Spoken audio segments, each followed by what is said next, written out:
Si Reo ay isang normal na binatilyo na nabundol ng truck at muling isinilang sa isang mundo na punong-puno ng magic. Nabigyan siya ng kakayahang gumamit ng water magic at ang tanging gusto lang niya ay mamuhay ng tahimik at mag-isa. Ngunit hindi niya namamalayan na unti-unti na pala siyang nagiging pinakamalakas na mage sa buong mundo. Sa edad na 15, bigla siyang nagising sa isang kakaibang puting lugar, at habang nagtataka siya sa nangyayari, may lumitaw na matangkad at blonde na lalaki na nagsabing patay na siya. Bigla niyang naalala ang aksidenteng pagkakabunggo ni Truck Kun, at tinanong ang lalaki kung isa ba itong Diyos. Sumagot naman ito na isa siyang anghel at naroon siya upang ipadala si Rayo sa ibang mundo. Hindi makapaniwala si Rayo na magkakaroon siya ng bagong pagkakataon, at sinabi ng anghel na maaari siyang mabuhay ayon sa gusto niya sa susunod niyang buhay. Dahil chill lang si Rayo, pinili niyang mamuhay ng mabagal at mapayapa. Wala namang tutol ang anghel sa kagustuhan niya at ipinaliwanag na sa mundong pupuntahan niya, may magic at mga 20% ng tao roon ay marunong gumamit ng spells. May natural na talento si Rayo sa water magic, kaya sinabi ng anghel na ihuhulog siya sa isang safe house sa gitna ng gubat, dahil pinili niyang mamuhay ng simple. May sapat na pagkain doon para sa loob ng 2 buwan at may invisible barrier na magpoprotekta sa kanya laban sa mga halimaw.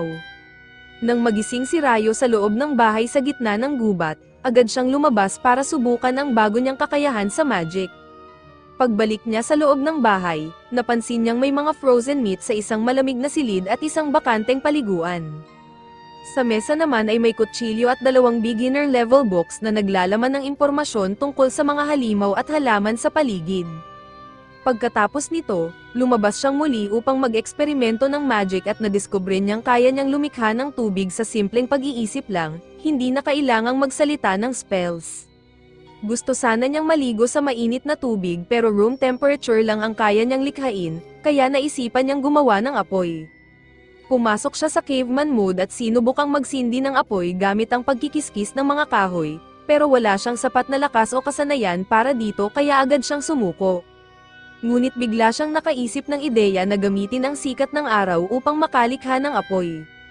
Dahil dito, naisip ni Rayo na gumawa ng lente gamit ang yelo sa pamamagitan ng pag-imagine ng mga water molecules na nagbubuo habang kinukuha ang init mula sa kanila, at sa huli ay matagumpay niyang napa-freeze ang tubig.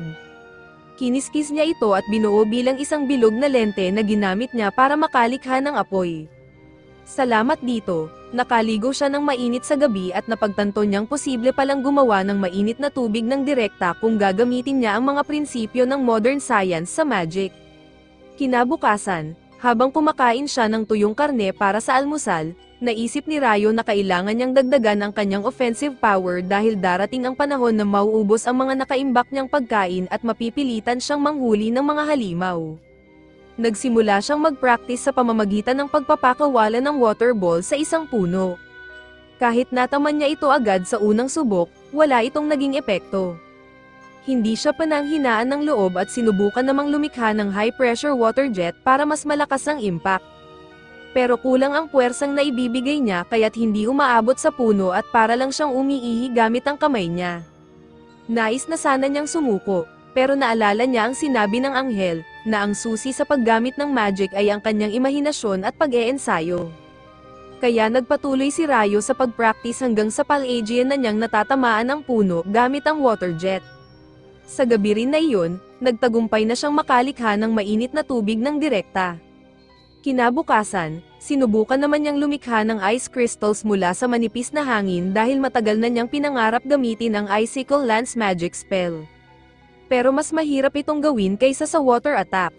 Gayunpaman, patuloy pa rin siyang nag-ensayo sa iba't ibang uri ng water at ice magic. Lumipas ang mga araw at unti-unti siyang naging bihasa sa paggamit ng tubig at yelo. Hanggang isang araw, nagpasya siyang pumasok sa kagubatan para mangaso. Habang naglalakad, namangha siya sa ganda ng paligid at nagdesisyong mamitis na lang ng mga halamang gamot at umuwi na. Ngunit biglang may napansin siyang galit na baboy damo na nakatingin sa kanya. Nanigas si Rayo sa takot habang papalapit ito sa kanya, at sa huling saglit ay nakaiwas siya. Binangga ng baboy ang isang puno at ito'y bumagsak. Doon niya kinuha ang lakas ng loob para lumaban at agad niyang pinatungan ng yelo ang lupa sa harap ng baboy damo, dahilan para ito'y madulas.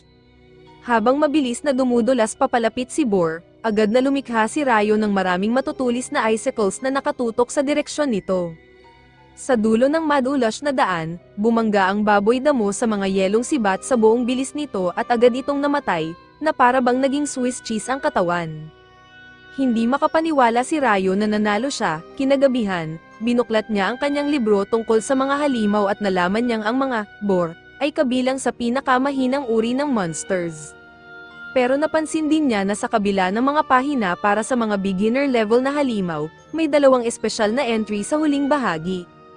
Ang una ay tungkol sa mga dragon na kayang sunugin ang buong lungsod ng mag-isa, at kapag nakita ito, ang payo ng libro ay tumakbo agad palayo. Ang ikalawang pahina naman ay tungkol sa mga demon, mga nilalang na walang tiyak na pinagmulan, at sinasabi lang ng libro na ipagdasal na huwag silang makita kailanman dahil ito ay siguradong game over. Napagtanto ni Rayo na sobrang lawak at delikado ang mundong kanyang kinabibilangan, kaya kailangan niyang lumakas agad. Kinabukasan, nagdesisyon siyang tanggalin ang kanyang mga damit at mag-Tarzan mode habang muling sumabak sa kagubatan. Sa pagkakataong ito, inatake siya ng isang assassin hawk at muntik na siyang tamaan sa unang bugso ng atake nito. Ang dambuhalang ibon ay nagpakawala ng mga invisible wind slashes at dito naisip ni Rayo na sobrang lakas ng halimaw na ito para sa kanya. Tumakbo siya palayo habang gumagawa ng ice block sa likuran upang harangin ang mga wind slashes at sabay nitong pinaputukan ang ibon ng water jets. Naiwasan ng assassin hawk ang lahat at mabilis na sumugod pabalik kay Rayo, pero sa huling segundo ay nakagawa siya ng ice wall na siyang hamarang sa pag-atake. Nawalan ng isang mata ang ibon dahil sa banggaan at napilitang umatras, ikinaginhawa ito ni Rayo. Subalit habang tumatakas siya, nawala ang kanyang direksyon. Sa paghahanap ng daan pauwi, natagpuan niya ang isang kumikinang na lawa kung saan may nakatayong headless knight sa ibabaw ng tubig kasama ang isang headless horse. Nanlaki ang mata ni Rayo sa pagkabigla habang nakatitig sa kakaibang tagpo, lalo nang mapansin niyang nakatingin na sa kanya ang knight. Sa kabutihang palad, nakauwi siya ng buo at ligtas. Ipinagpatuloy niya ang pagdalugad sa gubat sa mga sumunod na araw, hinarap ang mas malalakas na halimaw, at patuloy na pinahusay ang kanyang attack magic. Sa gabi, muling bumalik si Rayo sa lawa, kung saan naghihintay na muli ang headless knight. Walang makita si Rayo na impormasyon tungkol sa mga headless rider o dulahan sa kanyang libro, kaya napaisip siya kung ito ba ay dahil isa itong high-level monster o baka hindi talaga ito itinuturing na monster. Pero sa puntong iyon, hindi na mahalaga ang paliwanag, nandito siya para makipag-spar. Inatake niya ang headless knight gamit ang isang espada na yari sa yelo, pero hindi siya makalapat ng kahit isang tama. Sa halip, siya ang paulit-ulit na tinatamaan, ngunit napoprotektahan naman niya ang sarili gamit ang ice shield. Sa kalaunan, napagod siya at bumagsak sa lupa, pero hindi siya tinapos ng headless knight, dahil ang totoo, time-train siya nito. Pagbangon niya, lumapit ang knight hawak ang isang maliit na crystal knife. Binalutan nito ng tubig ang kutsilyo at saka pinalamig, hanggang sa naging isang ice sword. Ibinigay nito kay Rayo, na napagtanto na tinuturuan siya ng knight kung paano ay master ang teknik na iyon. Pagkalipas ng ilang araw, muli niyang nakasalubong ang assassin hawk na nakalaban niya dati. Ngunit ngayon, nag-evolve na ito bilang mas malakas na bersyon ng sarili nito, pero nawalan ito ng mga pakpak. Nagpakawala ito ng matitinding wind slashes, at agad namang gumawa si Rayo ng ice walls para harangin ang mga ito. Hirap siyang makaiwas dahil mas matindi na ang lakas ng mga atake kaysa sa una nilang laban. Napilitan si Rayo na tumakbo at puro depensa lang ang kaya niyang gawin. Biglang bumilis ang pag-atake ng hawk, at sa huling saglit ay nakapagtambak si Rayo ng maraming ice shield sa harapan niya, kaya't napigilan ang direktang bangga. Sinubukan niyang atakehin ito gamit ang mga icicle pero hindi ito tumalab. Pagkatapos, gumamit ang hawk ng sonic attack na agad nagpatambas sa mga ice shields ni Rayo. Doon niya napagtanto na malubha na ang kalagayan niya. At lalo pa siyang nagulat, literal at pasimbolikong paraan, nang tamaan siya ng hawk ng isang thunderbolt. Sumugod ang halimaw upang tapusin na ang laban, pero sa huling saglit, naiguhit ni Rayo ang kanyang crystal sword at naparry ang atake. Nagawa pa niyang i-slice ang mga invisible wind slashes ng ibon, at sa muling pag-atake nito, nasaksak niya ito sa dibdib. Bumagsak ang Hawk sa lupa at nilapitan ito ni Rayo. Sa mga sandaling iyon, napagtanto niya na kahit 2 beses pa lang sila nagkita ng halimaw na ito, nakabuo sila ng isang malalim at kakaibang koneksyon. Nagpasalamat si Rayo sa Hawk dahil sa naging inspirasyon nito para palakasin niya ang sarili, at dahan-dahan niyang hinugot ang espada upang payapang mamatay ito sa pagdurugo. Pagkatapos noon, nagsimula na siyang maglakad pauwi, pero laking gulat niya nang biglang lumitaw ang isang dragon. Akala niya'y katapusan na ng kanyang buhay sa mundong iyon, ngunit laking gulat pa niya nang marinig niyang nagsalita ang dragon gamit ang telepathy. Tinanong siya ng dragon kung may nakita ba siyang isang itim na hawk, at agad siyang kinabahan, iniisip na baka napatay niya ang alaga o tauhan nito. Sa kabutihang palad, chill lang ang dragon at pinuri pa siya sa kanyang nagawa. Itinuro rin ng dragon ang espada ni Rayo at sinabi nitong bihira ang ganoong uri ng sandata, ito raw ay ang Sword of the Fairy King. Halos hindi makapaniwala si Rayo at nagpasya siyang matuto pa tungkol sa mundong ito mula sa mabait na dragon na nagpakilala bilang Luan. Nag-usap sila buong araw, ngunit pagsapit ng gabi, tinawag na pauwi si Luan at sinabi nitong baka magkita silang muli balang araw. Samantala, makalipas ang ilang linggo, nag-crave si Rayo ng seafood kaya nagpunta siya sa dalampasigan, pero laking gulat niya nang madatnan niya ang isang shipwreck. Agad niyang nakita ang isang lalaki malapit sa barko at nang lapitan niya ito, napansin niyang wala na itong buhay. Bigla siyang nakarinig ng ungol at naliwanagan ang kanyang mga mata, ito ang kauna-unahang taong nakita niya mula nang dumating siya sa mundong iyon. Ang lalaking ito, na nagngangalang Abel, ay nagkaroon ng flashback kung saan inatake ang kanilang barko ng isang dambuhalang octopus monster sa gitna ng bagyo, dahilan para malaglag siya sa dagat. Pagdilat ng mata niya, nasa loob na siya ng bahay ni Rayo. Napagtanto niyang ligtas siyang nakaligtas sa kung anong paraan at agad siyang naghanap ng iba pang kasamahan. Ngunit paglabas niya ng bahay, mas lalo siyang nalito dahil wala siyang ideya kung nasaan siya. Sa puntong iyon, lumapit si Rayo mula sa kanyang likuran. Nagulat si Abel, dahil kahit isa siyang bihasang mandirigma, hindi niya naramdaman ang presensya ni Rayo.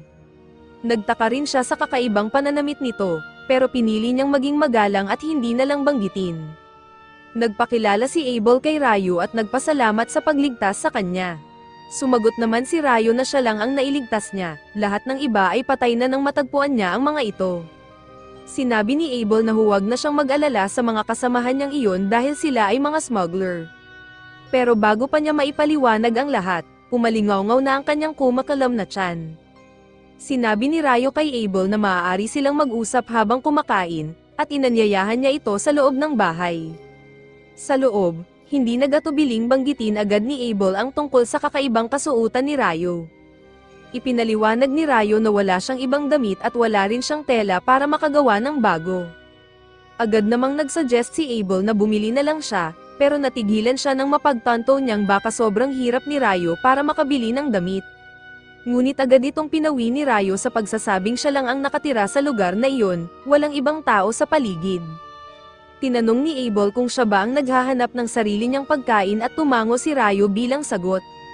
Sunod niyang tinanong kung kutsilyo ba ang gamit nito sa pangangaso, pero ipinakita ni Rayo ang kanyang kakayahan sa water magic at sinabing mas madalas siyang umaasa sa magic kapag nangangaso. Humanga si Abel dahil kalahati lamang ng populasyon ng mundo ang may kakayahang gumamit ng magic, at kabilang siya sa kalahating hindi marunong. Ikinagulat ito ni Rayo dahil ayon sa anghel, 20% lang ng mga tao ang may magic. Sa kabila nito, humiling si Abel na samahan siya ni Rayo sa baybayin dahil may gusto siyang kumpirmahin. Habang naglalakad sila, sinabi ni Abel na kung sakaling may panganib silang makasalubong, siya ang dapat mauna. Sinabi ni Rayo na hindi na kailangan, pero nagpumilit si Abel dahil ayaw niyang palaging siya ang inililigtas. Pinayagan na lang siya ni Rayo at pagdating nila sa lugar ng barkong nasira, wala na roon ang mga bangkay. Naisip ni Abel na baka kinuha na ang mga ito ng mga halimaw o ng dagat. Nagpasalamat siya kay Rayo sa pagligtas sa kanya, dahil kung hindi ay baka siya rin ang napahamak. Sinabi ni Abel na hindi niya nakita ang hinahanap niya, at pansamantala ay nais niyang makabalik sa kanyang mga kasama, pero dahil sa bagyo ay napadpad ang barko sa malayong timog at hindi na niya alam kung saan siya tatanggo. Bigla siyang nakaisip ng ideya at tinanong si Rayo kung gusto ba nitong sumama sa kanya. Nabigla si Rayo sa alok na iyon, at ipinaliwanag ni Abel na kailangan niya ng tulong upang makabalik sa lungsod, at bilang kapalit ay tutulungan niya si Rayo na makahanap ng trabaho na magpapabuti sa kanyang pamumuhay. Matagal itong pinag-isipan ni Rayo, at sa huli ay nagpasya siyang samahan si Abel bilang kanyang guide pabalik sa lungsod. Kinagabihan, tinanaw niya ang kanyang hardin na matagal at pinaghirapang alagaan, at medyo nalungkot siya sa ideyang iiwan na niya ito. Kinagabihan, sinabi ni Rayo kay Abel na lalabas muna siya upang magpaalam sa isang tao. Naging curious si Abel kung sino ito, pero pinili niyang huwag nang usisain. Samantala, nagtungo si Rayo sa lawa upang makita ang Headless Knight at ipaalam dito na aalis na siya ng gubat at maaaring matagalan bago siya makabalik. Nagpasalamat siya sa Knight sa pagtuturo ng pakikipaglaban at inilabas ang kanyang kutsilyo, sabay sabing pagbubutihin niya ang pakikipaglaban ngayong gabi. Gumuhit din ng espada ang Knight, at agad siyang sinugod ni Rayo habang sunod-sunod ang kanyang mga atake na pilit nitong tinutulak paatras.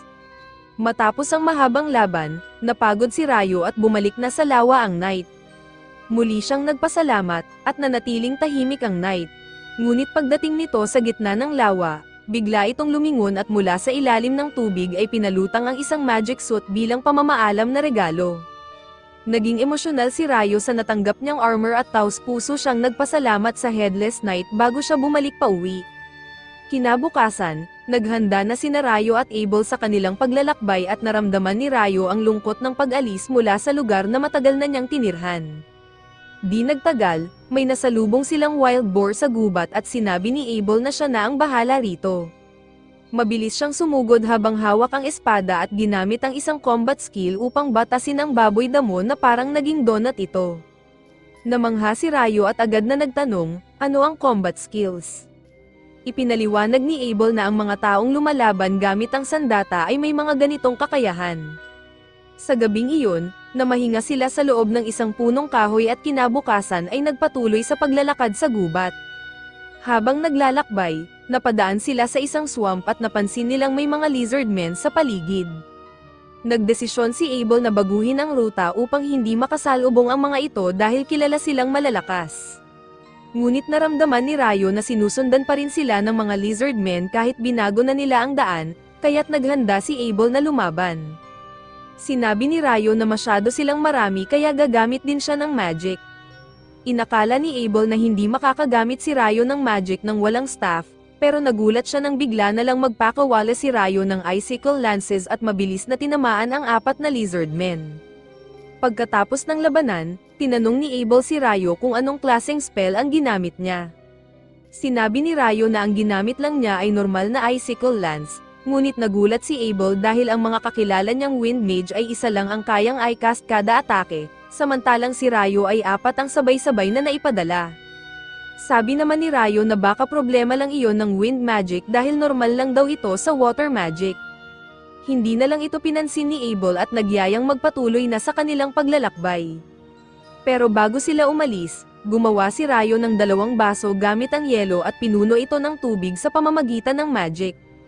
Napansin ni Abel na iba ang ginamit nitong incantation at tinakpan ni Rayo ito sa pagsasabing baka mali lang ang narinig niya noong una. Pagkatapos noon, binigyan ni Abel si Rayo ng isang coin at tuwang-tuwa siya dahil iyon ang unang beses na nakakita siya ng pera.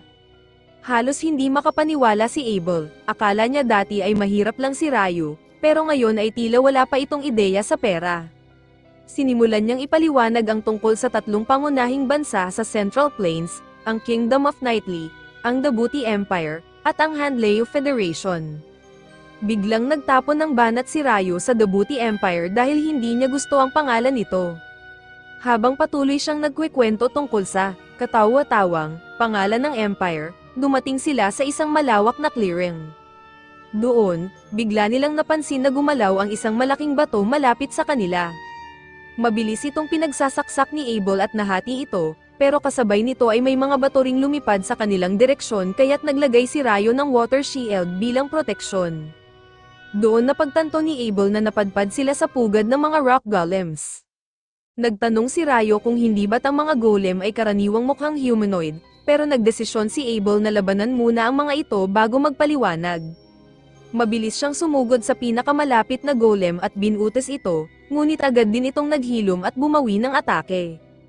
Napilitang umatras si Abel at sinabing hindi magiging epektibo ang kanilang normal na atake laban sa mga golem. Pero biglang nagkaroon ng ideya si Rayo, lumikha siya ng isang dambuhalang ice cube sa ere at pinabagsak ito sa mga golem, dahilan para madurage ang mga ito. Nanlaki ang mata ni Abel sa pagkagulat dahil hindi pa siya nakakita ng spell na ganoon, at ilang ulit pa itong ginamit ni Rayo upang talunin ang natitirang golems. Sa huli, nakakita sila ng isang espesyal na rock golem na may malaking magic stone, at sinabi ni Abel na ito'y siguradong mabibenta ng mahal.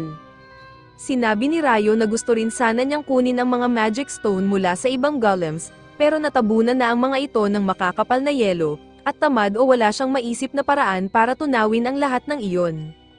Nagpatuloy sila sa kanilang paglalakbay at di nagtagal ay nakasalubong nila ang isang dambuhalang nilalang na tila kombinasyon ng buwaya at hippopotamus. Sabi ni Abel, ito ay isang behemoth, isang napakabihira at napakalakas na halimaw na kahit siya ay ngayon lang nakakita. Nagtanong si Rayo kung pwede ba nila itong hulihin, pero agad siyang tinanggihan ni Abel dahil hindi raw ito posible. Bigla namang lumitaw ang ilang wyverns at na-excite si Rayo dahil makakakita na sila ng labanang halimaw kontra halimaw. Nagsimulang magpakawalan ng magic-enhanced rocks ang mga wyverns papunta sa behemoth, pero isang malakas na ungol lang ang pinakawalan nito at agad nitong na-cancel ang magic, dahilan para bumagsak sa lupa ang mga wyverns. Sinabi ni Rayo na malamang ay gumamit ng magic cancellation ang behemoth. Kinagabihan habang kumakain sila, nagtanong si Abel tungkol sa magic cancellation skill dahil ang alam lang niya ay may ilang trap sa mga dungeon na may ganitong epekto. Na-excite si Rayo sa pagkakarinig ng salitang dungeon, at ibinahagi ni Abel na mayroong dungeon sa lungsod ng Lon, ang direksyong kanilang tinutungo. Nagalit si Rayo at sinabing dapat ay sinabi niya ito agad, sabay tanong kung may mga tinatago pa ba itong ibang impormasyon. Biro ni Abel, kung alam ba ni Rayo ang tungkol sa mga dwarves at elves, na agad namang sinagot ni Rayo na gusto niya munang marinig ang buong detalye. Ilang araw pa ang lumipas at narating nila ang kabundukan. Sabi ni Rayo, makakakita na sila ng human settlement kapag natawid na nila ito. Nagtaka si Abel kung paano siya nakakasigurado, at pinag-isipan ni Rayo kung sasabihin ba niya ang tungkol sa dragon na nagsalita sa kanya at nagturo tungkol sa mundo, pero sa huli ay pinili niyang itago ito at sinabing, kaalaman itong lampas sa pangunawang pantao. Ilang sandali lang, nakarinig sila ng kakaibang tunog at pareho silang naghanda para lumaban. Ngunit nang bumaba mula sa langit ang isang griffin, parehong nataranta sina Rayo at Abel. Nagpanik si Abel, pero agad na resolba ni Rayo ang sitwasyon sa pamamagitan ng pag-itapon ng malaking tipak ng karne sa ere. Ginaya siya ni Abel at parehong kinain ng griffin ang 2 piraso ng karne bago ito lumipad palayo. Huminga ng malalim ang 2 lalaki matapos lumipad palayo ang griffin, at pareho silang sumang-ayon na kung sinubukan nilang labanan ang ganoon kalakas na halimaw, malamang ay hindi sila tumagal. Habang nagpapatuloy sila sa paglalakbay, nabanggit ni Abel na wala ng tao ang nakakita ng behemoth o griffin sa loob ng mahigit 100 taon, at marahil ay pinipigilan ng matataas na bundok ang mga ito mula sa paglapit sa mga human settlement.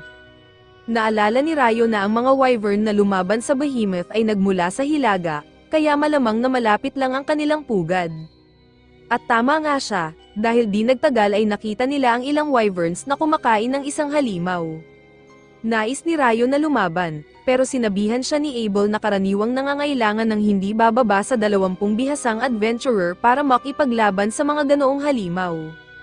Ngunit sabi ni Rayo, darating at darating din ang oras na hindi nila ito maiiwasan, kaya tinanong niya kung magiging mas madali bang lumaban kung hindi makalipad ang mga ito. Sumang-ayon si Abel at sinabing kaya niyang talunin ng isa kung malapitan ang laban.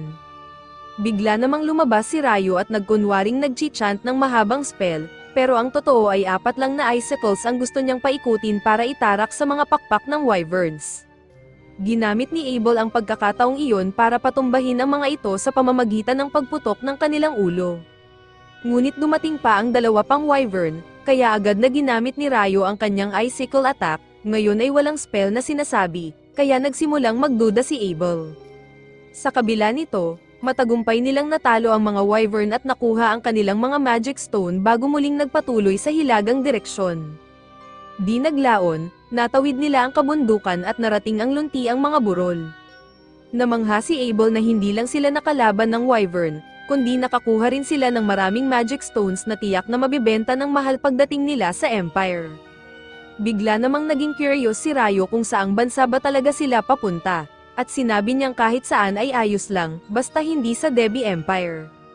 Sinabi ni Abel na mas malayo pa sa Hilaga ang Duhi Empire, kaya bahagyang gaman ang loob ni Rayo. Nalito si Abel at tinanong siya kung may galit ba siya sa Empire. Sagot ni Rayo, wala siyang sama ng loob sa bansa o sa mga tao roon, pero ang pangalan nito ay sobrang cringe, kaya ayaw niyang makiugnay dito, na tila ikinataka ni Abel. Bigla namang napansin ni Rayo ang isang kalsada sa di kalayuan, at nang makita nilang ang daan ay mula silangan hanggang kanluran, napagtanto ni Abel na ang kabundukang nilampasan nila ay hindi pangkaraniwan. Nang tanungin ni Rayo si Abel kung ano ang iniisip nito, sagot lang niya ay wala. Sabay sabing ang kalsadang kanilang nakita ay tiyak na patungo sa isang bayan. Na-excite si Rayo sa ideya na makakatulog siya sa kama, at inirekomenda ni Abel na subukan din ito ang pagkain sa bayan. Pagdating ng gabi, narating nila ang bayan at kumain sila ng hapunan sa isang inn. Habang kumakain, iminungkahi ni Abel kay Rayo na magparehistro sa Adventurers Guild, dahil ang guild license ay nagsisilbing pagkakakilanlan sa mundong iyon. Paliwanag pa niya, kapag may guild license na si Rayo, hindi na ito kailangang magbayad ng buwis tuwing papasok sa ibang lungsod. Ipinaalala rin ni Abel na siya ang nagbayad ng isang silver coin para kay Rayo nang pumasok sila sa bayan. Agad naman siyang tinukso ni Rayo at tinanong kung isusulat ba niya lahat ng barya na ginagastos niya para sa kaibigan. Medyo na-cringe si Abel sa ugaling iyon ni Rayo, pero ipinagpatuloy pa rin niya ang paliwanag, kapag miyembro na siya ng guild, bibilhin ng guild ang mga magic stones at monster materials mula sa kanya sa magandang halaga. Paliwanag pa niya, tanging ang mga alchemist lamang ang may kakayahang gamitin ng maayos ang mga materials na iyon, kaya agad na na-curious si Rayo at nais pa sanang magtanong. Ngunit naputol ang usapan nila nang dumating ang waitress dala ang kanyang pagkain, at halos hindi makapaniwala si Rayo sa kanyang nakita, isang plate ng curry rice.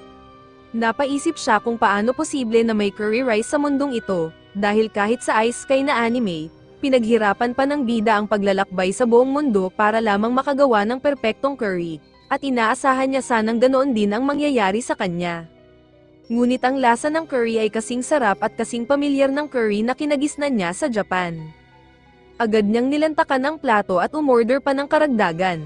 Kinabukasan, walang tigil si Rayo sa kakakwento kung gaano kasarap ang curry at sinabing isa na naman itong bagay na itinago ni Abel sa kanya.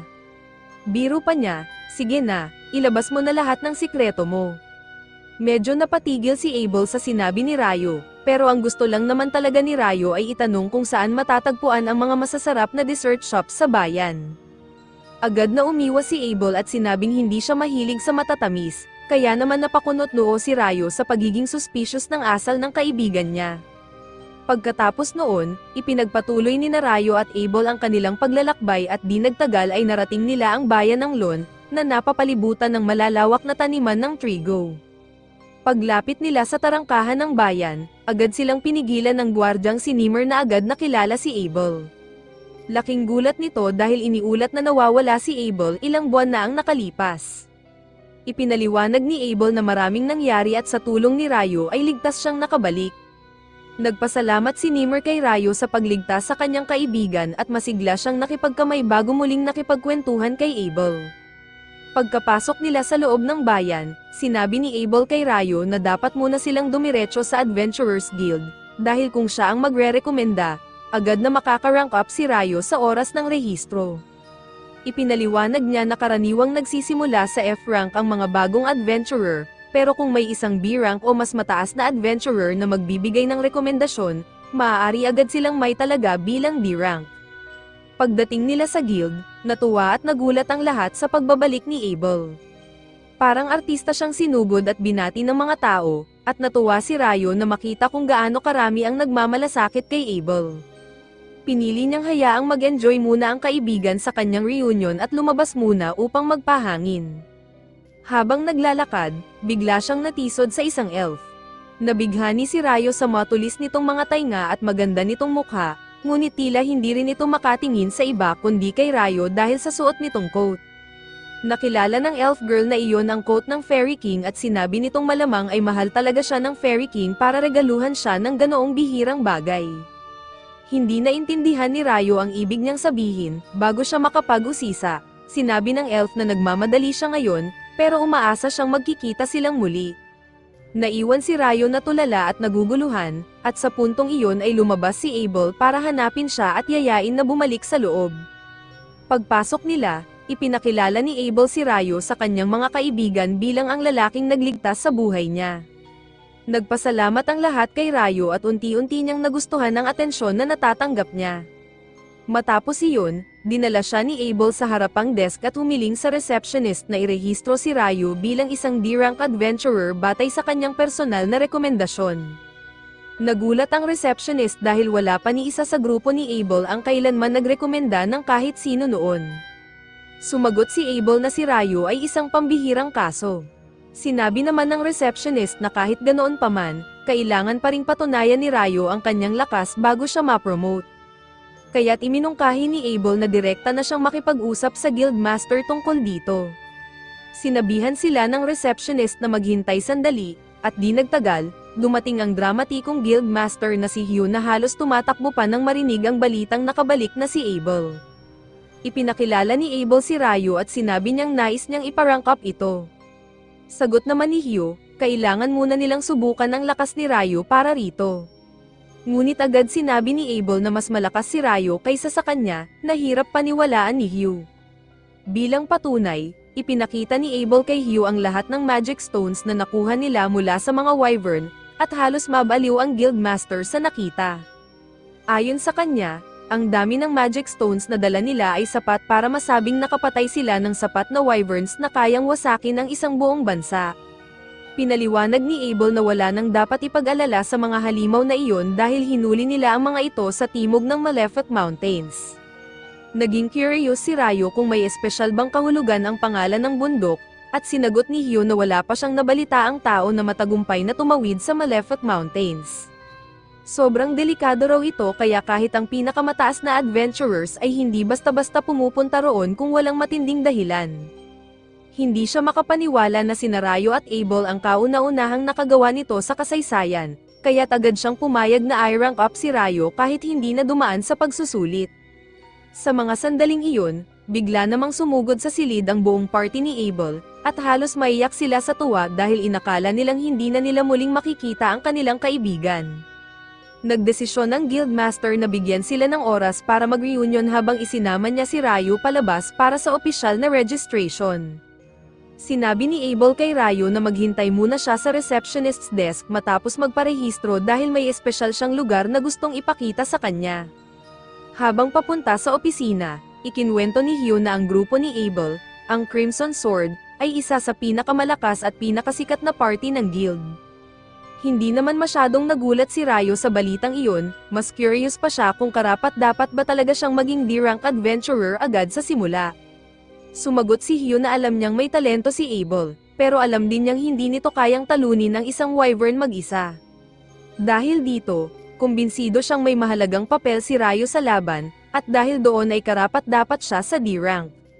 Sa puntong iyon, dumating ang receptionist na si Nena sa opisina dala ang mga gamit para sa opisyal na registration ni Rayo bilang adventurer, at ipinasa na ito ni Hugh sa kanya dahil abala siya sa mga papeles. Nagpakilala si Nena at nagsimula sa mga basic na tanong para sa interview. Ipinaliwanag niya na sa loob ng 300 araw mula sa araw ng kanyang pagpaparehistro, pwede munang tumuloy si Rayo sa guild lodgings, pero pagkatapos noon ay kailangan na niyang humanap ng sarili niyang matitirhan. Sinabi rin niya na may ino-offer ang guild na course on dungeon exploration para sa mga bagong adventurer tulad niya, at agad namang nagsabing interesado si Rayo na mag-enroll. Kaya tinukoy ni Nena na pumunta siya sa meeting hall pagkalipas ng 2 araw, alas 9 ng umaga. Nabigla si Rayo nang malaman na may orasan pala sa mundo nilang ito. Pagkatapos noon, dumiretso na sila sa mismong registration process. Pinatong ni Rayo ang kamay niya sa isang crystal device, at nang gawin niya ito, nascan ang kanyang biometrics at agad na nailipat ang data sa metal plate na nasa ibabaw ng device, na siyang naging opisyal niyang guild card. Binati siya ni Nena sa pagiging rehistradong adventurer at umalis na sila sa opisina. Maya-maya, isinama siya ni Abel para ipasyal sa bayan at sinabi nitong gusto siyang bilhan ng bagong damit at staff bilang pasasalamat sa pag-escort sa kanya papunta roon. Masaya si Rayo sa mga damit, pero curious siya kung para saan ang staff. Sabi ni Abel, lahat ng magician ay kailangang may staff, pero sagot ni Rayo, nakakagamit naman siya ng magic kahit wala siyang tools. Dagdag pa niya, gumagamit din siya ng sword kapag close combat ang laban, kaya sa tingin niya ay hindi makakatulong sa kanya ang staff. Lalo pang nagulat si Abel nang marinig na ang maliit na kutsilyo na dala ni Rayo ay siya rin palang ginagamit niyang sword. Sa bandang huli, sinabi ni Rayo kay Abel na mas kailangan niya ngayon ng impormasyon tungkol sa mga pangunahing kaalaman sa mundong ito kaysa sa mga damit o staff. Di nagtagal, natutunan niya na ang sistema ng oras, araw, linggo, at buwan sa mundong ito ay pareho lang sa Earth. Maging ang ginagamit na panukat ay metric system din. Sa puntong iyon, sigurado na siyang may tao mula sa Earth na nakarating sa mundong ito noon pa at binago ang mga sistema, kaya naman maraming bagay ang pamilyar sa kanya. Sa sandaling iyon, bumalik si Abel mula sa tindahan matapos bayaran ang mga binili ni Rayo, at sinabi niyang hindi pa tapos ang pinaka-importanteng bahagi ng araw. Dinala niya si Rayo sa isang malaking inn kung saan nandoon lahat ng kaibigan niya mula sa guild upang ipagdiwang ang ligtas niyang pagbabalik. Nagparty sila buong gabi, at kinabukasan, si Nena na mismo ang naghatid kay Rayo sa tutuluyan nitong kwarto. Dinala siya nito sa isang silid kung saan may dalawa ng bagong adventurer na nakatira, ang kayumangging buhok na si Nils, at ang blondeng si Ido. Masayang tinanggap nila si Rayo at nang umalis na si Nena, agad na nagkwento si Nils tungkol sa pagkagusto niya kay Nena. Agad siyang binara ni Ido at sinabing huwag na siyang mangarap sa mga babaeng wala sa liga niya. Pagkatapos nito, nag-umpisa si Ido ng maliit na kwentuhan kay Rayo tungkol sa pamumuhay sa guild lodging. Biglang bumalik si Nena dala ang isa pang bagong rehistradong adventurer na medyo kabado habang nagpapakilala bilang si Aman. Mabilis na naging magaan ang samahan ng apat at nagsimula silang magbonding. Ilang araw ang lumipas at matagumpay na tinapos ni Rayo at Aman ang kanilang crash course on Dungeon Exploration for Dummies, at sinabi ng kanilang instructor na papasok na sila sa unang level ng dungeon sa hapon. Halatang tensyonado si Aman sa ideya ng pagpasok sa dungeon, pero pinayuhan siya ni Rayo na mag-relax dahil kung ngayon pa lang siya ma-stress, pagod na siya pagdating nila roon. Tinanong ng instructor kung may mga tanong sila bago sila umalis, at agad namang nagtanong si Rayo kung may paraan ba para agad na makapunta sa mga floor ng dungeon na napasok na nila dati. Namangha ang instructor sa tanong na iyon dahil karaniwang mga bihasa at veteranong adventurer lang ang may alam tungkol sa ganong bagay. Sinabi ng instructor na may ilang dungeon sa may bandang timog na may kakayahang mag-teleport o magdala ng mga adventurer sa mga dating napuntahang checkpoints, pero wala raw ganong feature sa dungeon ng Lon. Pagkatapos noon, pinangunahan niya ang mga estudyante papunta sa dungeon na matatagpuan mismo sa gitna ng lungsod. Ipinaliwanag ng instructor na ang buong syudad ay itinayo sa paligid ng dungeon, at kada ilang taon ay bigla na lamang dumarami ang populasyon ng mga halimaw sa loob nito, minsan nga ay umaabot pa ang ilan sa ibabaw ng lupa. Pinaliwanag niyang ang mga pader na nakapaligid sa dungeon ang nagsisilbing proteksyon ng mga sibilyan laban sa mga halimaw, pero agad din niyang nilinaw na sa ngayon ay walang banta ng malaking monster wave.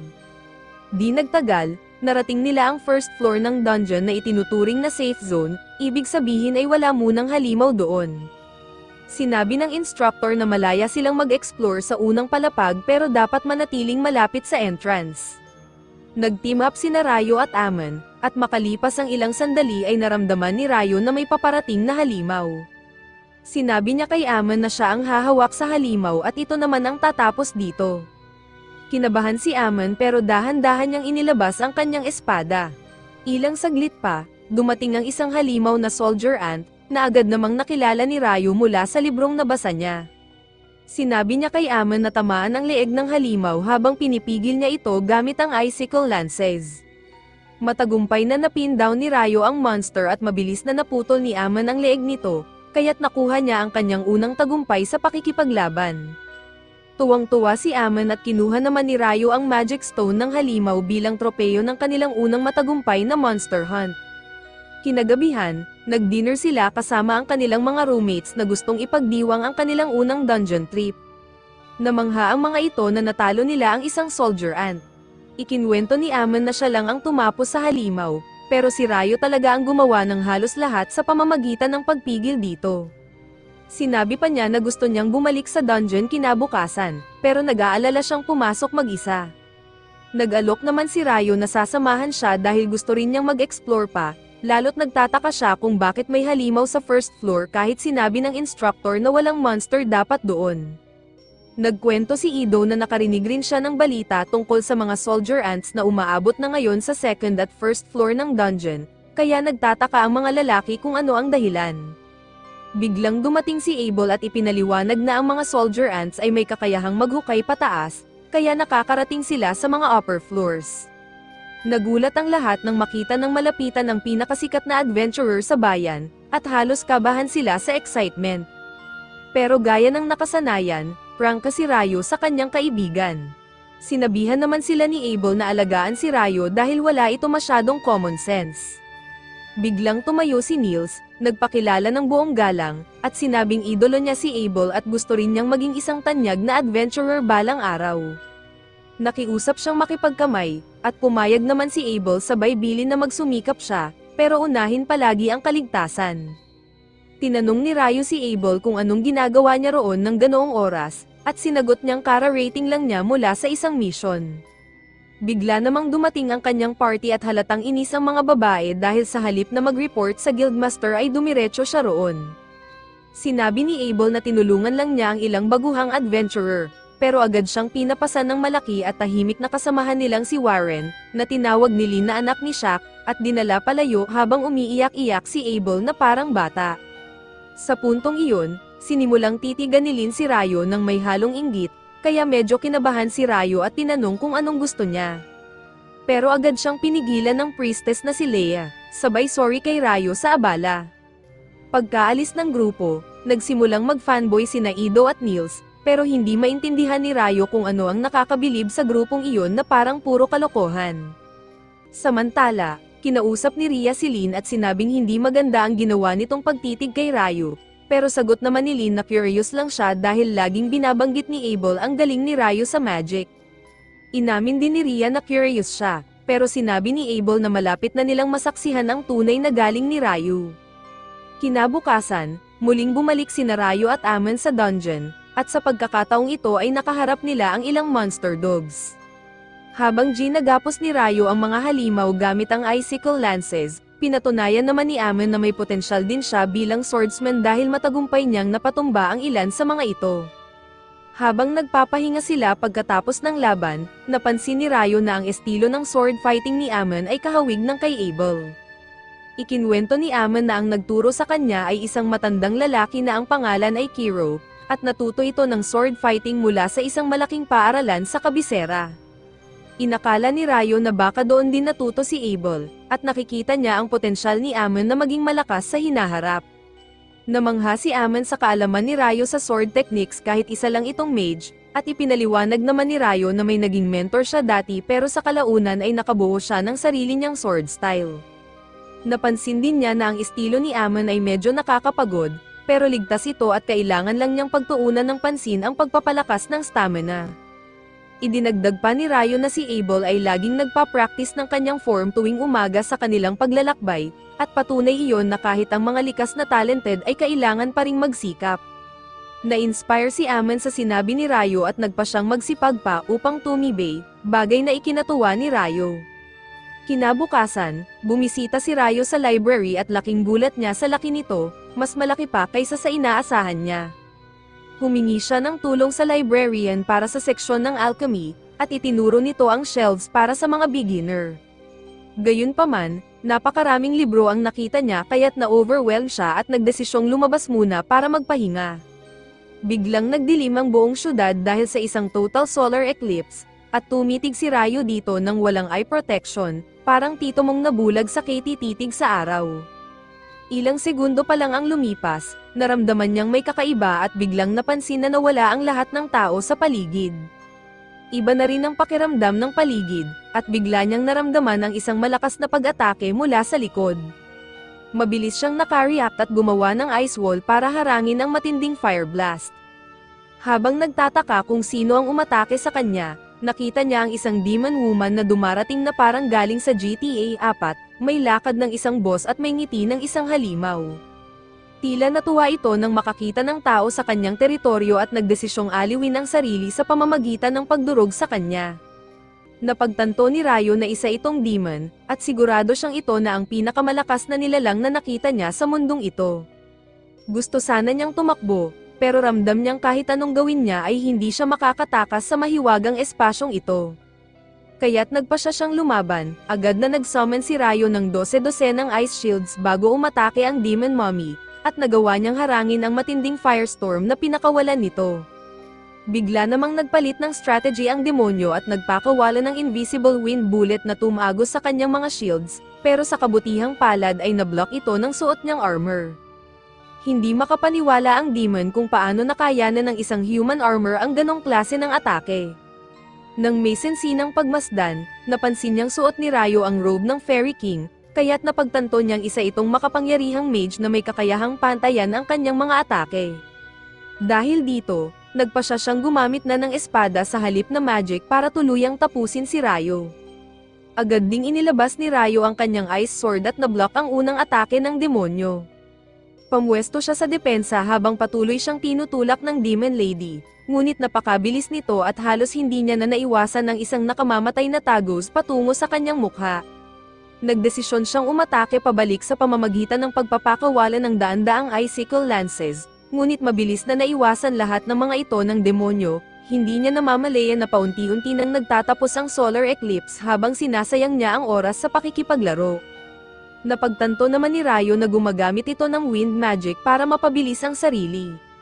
Nang muling sumugod ang demonyo para sa finishing blow, nagawa ni Rayo na i-block ito ng walang gaanong kahirapan dahil kahit mabilis ito, hindi pa rin kasing lupit ng mga strike ng Headless Knight na nagturo sa kanya. Natuwa ang demonyo pero nagtaka rin kung sino ba talaga si Rayo para magkaroon ng robe ng Fairy King at pati espada nito. Lumikha siya ng fireball para umatake, pero agad itong na-cancel ni Rayo gamit ang isang icicle lance. Dahil dito, nagalit na ang demonyo at nagpa siyang tapusin na ang laban, dahil ramdam niyang nagiging panganib na si Rayo habang tumatagal. Mabilis at sunod-sunod ang atake ng demonyo, pero matatag ang depensa ni Rayo at kampante niyang napipigilan ang bawat strike. Nakakita siya ng pagkakataong maka-counter, kaya't nawalan ng balanse ang demonyo. Ito na ang hinihintay ni Rayo, agad siyang nagpakawala ng sunod-sunod na icicle lances. Naglikha ng wall of fire ang demonyo para ma-neutralize ang mga ito, at nang tumaas pa ang intensity ng atake ni Rayo, gumawa rin siya ng rock walls bilang dagdag na proteksyon.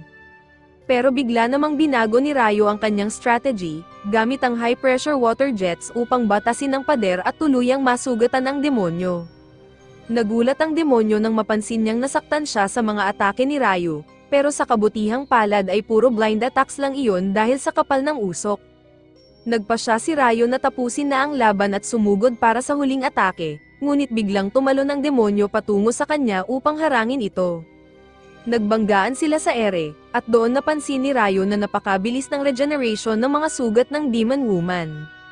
Dahil sa kanyang pagkalito, nabigyan siya ng pagkakataon ng demonyo na itapon siya papasok sa isang gusali.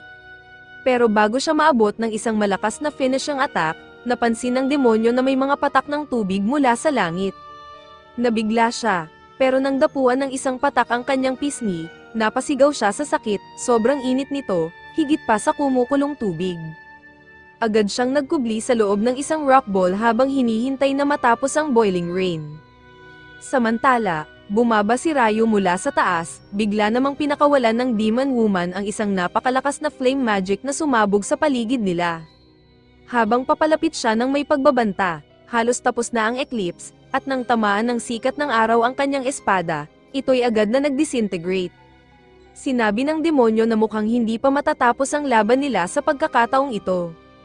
Sagot naman ni Rayo, Umalis ka na. Hindi naman siya naapektuhan sa pagiging bastos ni Rayo at nagpakilala siya bilang Leonor, sabay tanong sa pangalan ni Rayo. Ibinigay rin ni Rayo ang kanyang pangalan, kahit malinaw niyang ipinakita na wala siyang interes makilala pa lalo ang isang demon. Natuwa si Leonor ngunit nagulat din siya na alam ni Rayo ang tungkol sa mga demon, kaya't naisip niyang dapat ay tinodo na niya ang laban at pinatay na si Rayo sa halip na aliwin ang sarili habang naglalaban sila. Bago siya umalis, sinabi ni Leonor na tiyak na magkikita silang muli sa hinaharap, pero posibleng may mauna pa sa kanya na ibang demon na makaharap ni Rayo. Binalaan niya ito na huwag magpapatay sa iba dahil sa susunod nilang laban, magiging mas malakas na siya at siya mismo ang tatapos kay Rayo. Nagulat si Rayo sa binitawang pahayag ni Leonor, pero agad ding natapos ang eclipse at bumalik ang lahat sa normal, na parang walang labang naganap. Naramdaman ni Rayo ang sobrang pagkailang sa lahat ng nangyari, kaya't nagpa siyang bumili ng ilang libro at magpahinga muna. Pumunta muna si Rayo sa bangko upang mag-withdraw ng pera mula sa kinita niya sa pagbenta ng mga Wyvern Magic Stones, at pagkatapos ay dumaan siya sa dorm upang bisitahin ang kanyang mga kaibigan.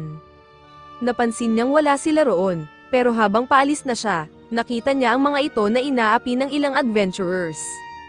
Tinawag siya ni Mills at Ido na duwag dahil umatake siya habang may sugat sila, ngunit ang leader ng mga bully, si Dan, ay sinabing ganyan din naman ang ginagawa ng mga halimaw sa dungeon, inaambush ang mga adventurer hanggang mamatay. Biglang natamba ang mga kasamahan ni Dan matapos silang atakihin ni Rayo mula sa likod. Sinabi ni Rayo na tama ang sinabi ni Dan, pero dapat ay pakinggan din nito ang sarili niyang payo.